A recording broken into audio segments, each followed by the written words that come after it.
Hey everyone, welcome back to Unit Reviews. We're at the Daytona Beach Boat Show earlier this year. I was given the opportunity to check out this 2026 Navan C30. If you're looking at the likes of the Axopar or perhaps a Nimbus Commuter, this would be a great one to consider as an option. She measures in at 33 feet 7 inches in length. She's got a beam of 9 feet 10. She's got bridge clearance of 10 feet 3 inches. And you can get this with a range of different options, both inboard and outboard, single and twin. But this particular example is twin Mercury Marine, 225 horse outboards. And that'll give you a top speed in excess of 50 mile an hour. And she carries 105 gallons of fuel on board. It's a very capable boat for its size. It's got a very unique design to the hull. And that partly gives you that extra speed, but it's also going to give you that extra stability as well. It's a very capable offshore boat. She's got a very high specification to her. And at the boat show, as you see everything on board, it was on offer for $318,691. As I climb up the ladder, you'll see there's a boarding ladder built into this one as well. Non-slip deck material throughout. You get the outdoor grilling station here. And then look how easy it is to walk around the pilot house. You always feel safe and secure on board. Large sliding door access to both port and starboard. Really good headroom in here. And this is pretty much an all-weather boat because this one does have air conditioning. It's got a 12k BTU AC with reverse heat. You get the sunroof over top, you get the side doors. So you can have this as an open boat, fully enclosed, depending on how you want to do it. Twin multifunction displays. You get your Bluetooth stereo, full engine instrumentation, trim tabs, and you can even operate the electric windlass from here too. And as I make my way around the boat, you'll notice there's multiple AC vents. So whether you're running that cool air or heat, you're always going to feel comfortable on board. And this would make a great weekender. Down in the bow we've got a double berth.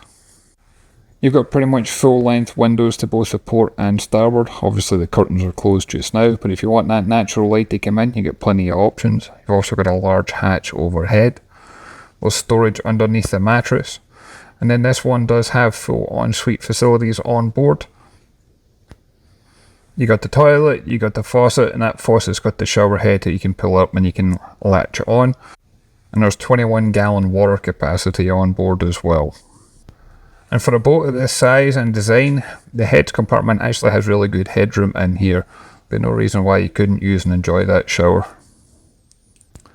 And before leaving the forward cabin, again, as I said, there's storage underneath the mattress. There's even a section here you could put in something larger like a cooler, and everything would be safe and secure. And this cabin's got easy access to your main breaker panels, which I thought was a neat setup, considering this is a pretty central located position to have it on board. Making my way back through the pilot house, and you'll notice that there's a large fridge underneath the helm seat. And that helm seat adjusts for the backrest, so you can have it forward facing or rear facing. You can also drop the table down.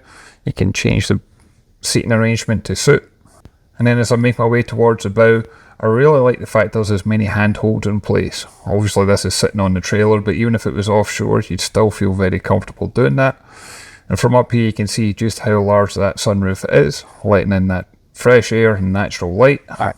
There's a light bar mounted up in the top. And then there's convertible cushions that you can turn this into a sun pad area.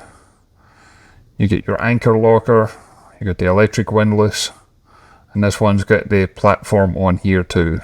So if you wanted to beach this, it would be really easy to access the sandbar and to climb back onto the bow as well. And she's got a very low profile. As I said, it's 10 foot 3 inch bridge clearance. So if you do want to cruise in something like the Intercoastal, you don't have to worry about stopping at every bridge you come across. This one should be able to clear a lot of them without any delay. And the large side doors in both port and starboard, that's going to make it really easy to do single-handed operation.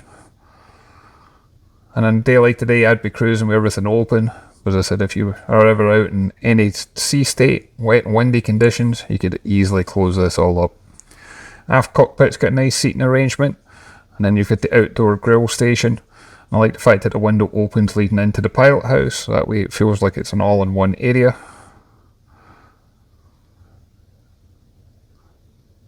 And for those that's interested in fishing, there's plenty of room back here for casting off as well. I'm going to leave a link to the manufacturer's website because they've got a really neat setup when it comes to the configurator, and that way you can design and spec the boat to suit your own needs. But as always, I'd love to hear your thoughts and comments. If you can leave a comment down below, if you haven't done so already, if you can hit that like and subscribe button, and I'll catch you on the next one. Thanks everyone.